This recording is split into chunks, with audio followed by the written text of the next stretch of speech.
Welcome to the Sentinel Week 9 High School Football Preview. I'm Perry Mattern. He is Jake Adams. We have put together our Week 9 Preview Football tab, which you can pick up in the newspaper tomorrow, and it has all of our games, including our game of the week, which is what we'll start with. Carlisle at CD East, and the Thundering Herd are big underdogs. Yes, they are. CD East, obviously one of the big powers in this division. Carlisle's having a nice little resurgent year, trying to get at 500, trying to get into district playoffs for the first time in a while. It's going to be their defense that has to step up for them if they can control the line, because CD East can definitely do what they want on offense. And if Millington and Ramsey can come up with some picks there, that might sway the game. Cedar Cliff at Hershey Park Stadium. The Colts escaped last week, a 38-35 win over Susquehanna Township at the buzzer. I think Coach Colin Gillen would hope that they have a little easier of a time this week. Yeah, this is a little bit of a tune-up game for them because Redland, obviously, they're going to be looking ahead to that. Hershey's not to be taken for granted, but let's face it, next week is what matters for them. They got to win this game if they want to stay in hopes of a top spot in Quad A, because there's no givens against Redland of getting a win next week. Mechanicsburg at Susquehanna Township. The Wildcats really have seen the wheels fall off for them and are 0-4 in the Keystone. This would be a good way to at least get on the board. Yeah, there's maybe an outside chance they could squeeze in, and it would start this week. They got to win this game, but they only had 1.5 yards per carry last week against Redland, so there's going to need to be a big step up for the running game this week. West Perry at Boiling Springs. The Mustangs have really struggled in all facets of the game. Meanwhile, Boiling Springs coming off that tough loss to Camp Hill. One name's going to stand out in this game, I feel like, John Vaughn. West Perry's allowing 7.3 yards per carry, over 200 yards per game on the ground. John Vaughn is going to have a field day with this, and it's going to be him early and often until this game gets out of hand, more than likely. East Pennsboro at Big Spring, and the Panthers all of a sudden after their 6-0 start have lost a couple in a row. The last one was expected to McDevitt. The one before that was the surprising one to Waynesboro, but they get a reeling Big Spring team this week. Yeah, this should be a game that gets them back on track going into the AAA playoffs.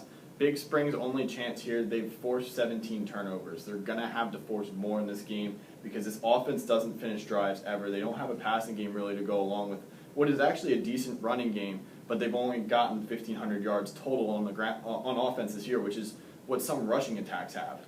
And moving on to Northern, where the Polar Bears are going to host Lower Dolphin. The Colonial Keystone crossovers, each team in both of those divisions have played one, and the Keystone has won every game. Yeah. And so I think that kind of spells how this may go down again for the Polar Bears. And more than likely, yes, Lower Dolphin is the clear favorite in this game. Northern's Robert Shelley has just rushed for 28 carries, 85 yards the past 2 weeks. He's going to need to do a lot better. This line is going to have a fantastic game because we've seen Lower Dolphin absolutely control teams at the line of scrimmage on both sides. And if they do that again, Northern's in serious trouble. Shippensburg and James Buchanan, the Greyhounds, have found the fire that they needed. They've won 3 of their last 4 and have a chance at making the District 3 3A playoffs. Not an easy game having to go on the road, but this is a game the Greyhounds should win. We just talked a little bit ago how Carlisle's having a resurgent year. The Rockets are too. But they're going up against a Shippensburg team that's allowed 516 yards total the past 3 weeks. If they put up this kind of defensive performance again, James Buchanan probably isn't going to win this one. Susquehanna at Juniata.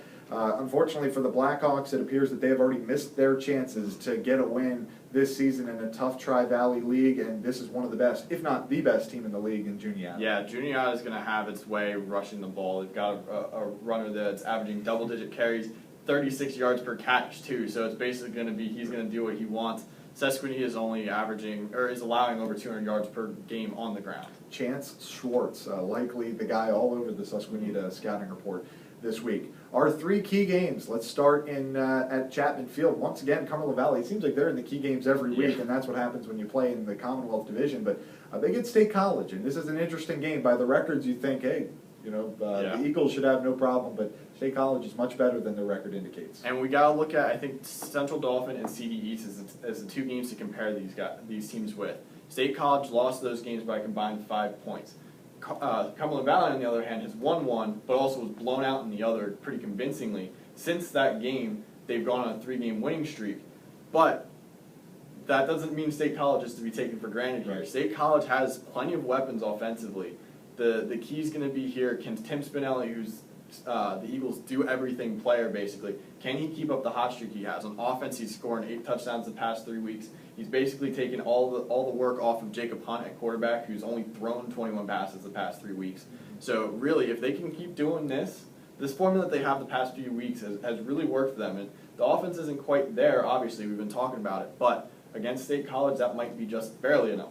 First team to 10 maybe wins that game.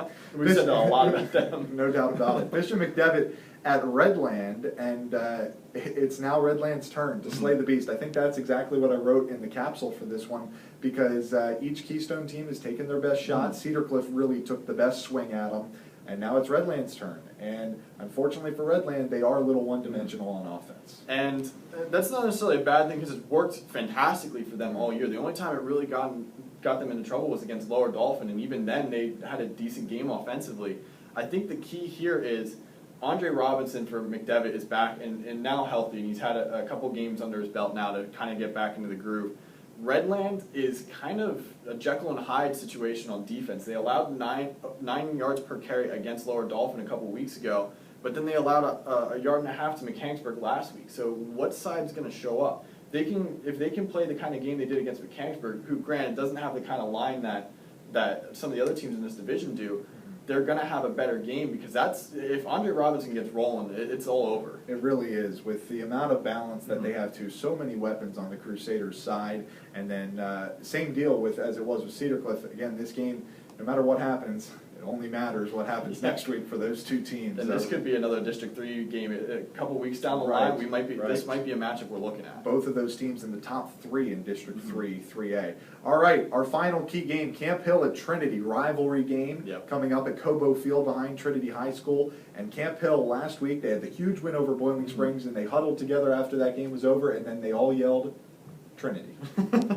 And that's no surprise there, and I'm sure Trinity was looking forward right after last week's game to Camp Hill. The good news for Trinity, they're 3-0 at home. They've struggled on the road this year, losing all 5, so these last 2 games get to be in the friendly confines at Cobo Field. Their biggest advantage is going to be Camp Hill has allowed 190 yards on the ground this year. It's going to be up to John Miller. If they can get that line rolling, get John Miller into space, Camp Hill has proven to be vulnerable on the ground. Boiling Springs, you saw them last week, torched them on the ground. They were gashed badly, 388 yards. We're going to talk about this game a little more, but first, let's go to our video of the week. Bill Ragni, the head coach of Trinity, took some time to talk about this matchup with Camp Hill. All right, we're here with Coach Bill Ragni from Trinity. Coach, you guys are 3-0 at home, but have struggled a little bit on the road. What's been the difference for you guys? Inconsistency on the road plagued us all year. The inconsistency, not getting a lead, having to chase from behind, okay? Penalties, you name it. A lot of it, what seems to go in our way at home, just seems on the road. We haven't dealt with it very well. You guys got 2 pretty tough games coming up to close out the season with districts. You know, you're on the outside looking in, but what do you guys got to do to try and sneak in there? Well, we're still thinking we could get in with these wins. Obviously, Camp Hill with 6 wins, even though a single-A school still has 6 wins, it'll give us a big chunk of points, you know. And obviously, if we could grab Milton Hershey, you know, that would be tremendous for us to get in. But you know, we're looking at it more beyond the district right now. We're looking at this game as being our main rival.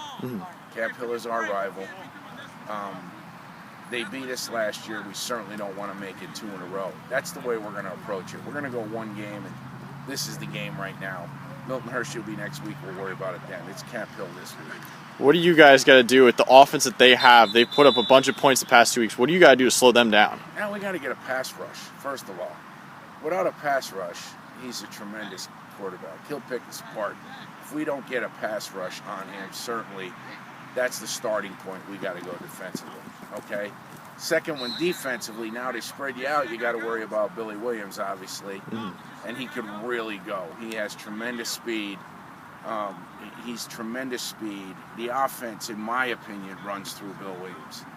You know, everything where he lines up, what he does, almost dictates what Camp Hill's going to do. Thanks to Coach Ragni for taking some time to talk to us this week. And let's go to our Sentinel Stars, because we both picked, without talking about it, picked our Sentinel Stars in this game, Camp Hill at Trinity, and I picked the quarterback, Hunter Geisel. And my reasoning for that was because you feel like Camp Hill, because they know that is their weakness, stopping the run, that they're going to stack the box a little bit. And plus, with how quickly Camp Hill can score, maybe Trinity finds themselves in a hole, and they may have to go to the air. And that's kind of ironic because I went in the same direction but got a different result from it. I'm saying that Trinity's game plan is run the ball, run the ball, Right. run the ball, and they know Camp Hills can be exposed that way. So I feel like they're going to use that to say, you know what, John Miller 1, John Miller 2, John Miller 3rd down, and just keep doing that until it gets way too far out of hand and they know that they can't get enough yards per play to make a difference. But I feel like, you know, that's the way to go, is stick to your guns. Well, I think both of our thought processes are in the right mind there, but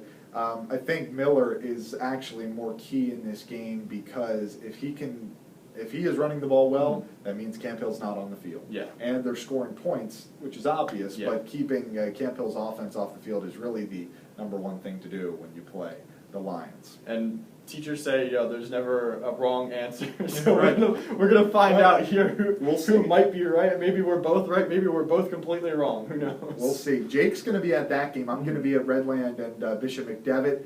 And we will have those games. Those will be in the Saturday paper. We encourage you to go out and find a good high school game tomorrow night. And you can tweet at us at Sentinel HSFB with some results going on in that game. We'll have our recap video for you on Monday.